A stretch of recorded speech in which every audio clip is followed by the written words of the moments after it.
From the News Channel 8 studios, this is Let's Talk Live.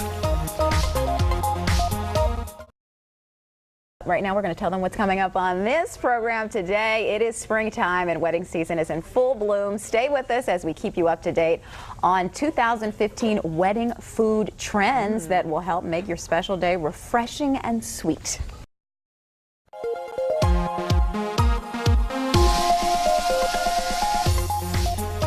So, not sure what to serve when you tie the knot this spring. You have a whole lot of options, but if you're trying to narrow them down, don't worry about it. We have you covered. The owner and the executive chef of 11 Courses Catering, Jim Benson, is back to show us 2015 food trends, and he says that the focus this year is on fun and creative drinks and desserts. How creative Indeed. are we getting? As creative as possible. you know, for special occasions such as your wedding, you want to have fun. You want to do as much as possible to engage your friends and family and guests.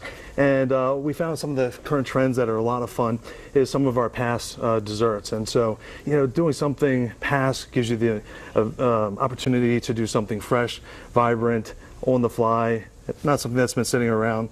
So when you say past, you're talking about like a tray with like hors d'oeuvres when people pass around hors d'oeuvres. Exactly. But you're just talking about passing around other things too. Yes, yes. I mean, you can pass around all different types of things. So you can start with a station. So it could be a popcorn bar with fun and exciting toppings where, you know, you start with the great kettle corn popcorn. That's just so relaxed for a wedding. Yes. You know, you don't normally think of popcorn when you think weddings. Right, but you bring an element of comfort from the home and for your friends and family. So you have you know, the sweet and savory kind of approach there. And then your milk and cookie bar is always fun. And then pass around with some fun little milk jars, infuse the milks with maybe some strawberry preserves or, of course, chocolate milk.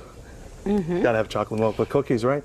So why do you think that the trends are going this way? Let's start with the past miniature desserts. Right, Is smaller better? Well, I think variety is better. You know, why not have as many different types of desserts as possible when you have a lot of great choices? Yeah. So I think people enjoy the variety.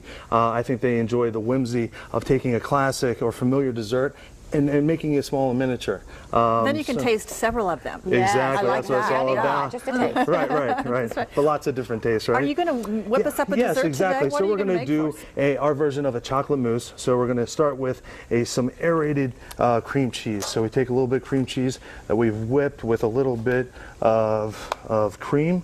Did you whip that with your? Did you whip it with your whisk, or did you put it in a machine? Just a little blender, just a little immersion blender, and so we aerates it. Yeah, it just adds a little bit of air. We added a teaspoon of vanilla and then a quarter cup of cream just to get it to that point. We're going to add a little bit of about a half cup to our mixture of whipped cream. So this is going to give you a little bit of extra air to it and make it light and fluffy. And sweet. Yeah, and sweet. And to make it even sweeter, we have a little sweetened condensed milk. Okay. And then to that, we need the chocolate. So we're going to add a little bit of chocolate to, well, a lot of chocolate. Yeah, why not? What did you say we're making here? Chocolate, and chocolate. Well, it's a chocolate mousse.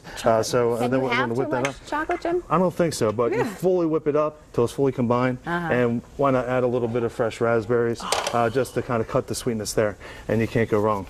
So after you've, you know, at this stage where you've got it all whipped together in the bowl, what's the next step? The next step would be to, I would take a, you know, for a piping bag, you know, for the viewers at home, you can take a simple Ziploc bag, add the mixture in there, cut the tip off, and then you can pipe it into any kind of vessel that you have. Yeah, exactly. A little martini glass, perhaps a little cassolette pan for, you know, a dramatic presentation.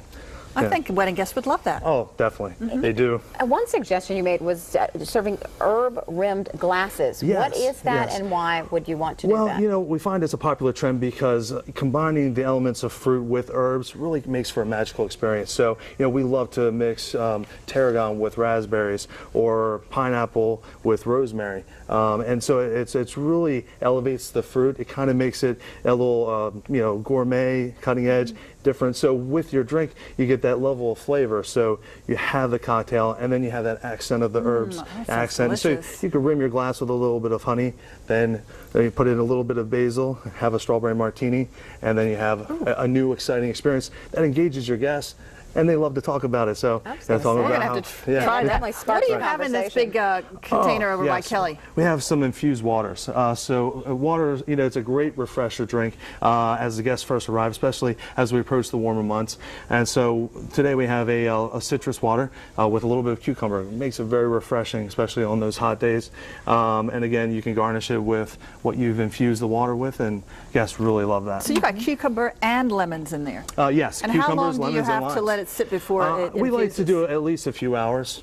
And then it really permeates through. You can already, kind of see, the water starts to take on, the perfume of the product. So you say that you should give a guest a drink in their hand as soon as they walk in the door. Yeah, something that says, welcome drink. It welcomes them in. It tells, here, the evening is about to begin. Yeah, I've seen this served a lot at spas, and it is very refreshing. Yeah, I really enjoy relaxing, that. Yeah. Did you make these? Oh yes, and we have some wonderful ginger snap cookies filled with a simple creme. And so, you have the spiciness of the ginger and the coolness of that creme. Just really makes for a wonderful experience. So when you're talking about having all these sweet things in bite sizes, are you talking about passing them around at the end after the dinner? Yes, or is it just any time? I mean, can you have the sweet like as soon as you walk in the door? Yeah, definitely. You can do something, especially with the raspberry, something that is like a little parfait or a sorbet. Just kind of, excites the palate before the dinner begins. And then, of course, you can have a late night snack. So who doesn't, right before you're about to leave the party, let them go with a little bit of cookies in a bag to go. You are here to promote the Washington Wedding Expo. Are you participating in this event? Yes. It's a wonderful, opportunity for couples to go to at the Dulles Expo on Sunday to really, be able to talk to all the vendors for that special day and get as much information and knowledge about how to make the day the best it could be. Are you going to be setting up a booth there? Oh, definitely. Yeah? And we look forward to meeting all the couples. Are you going to demonstrate some of your flair in the kitchen here? Oh, we try. Yeah? We try as much flair as possible. Jim Benson is the owner and executive chef of 11 Courses Catering and Event Company.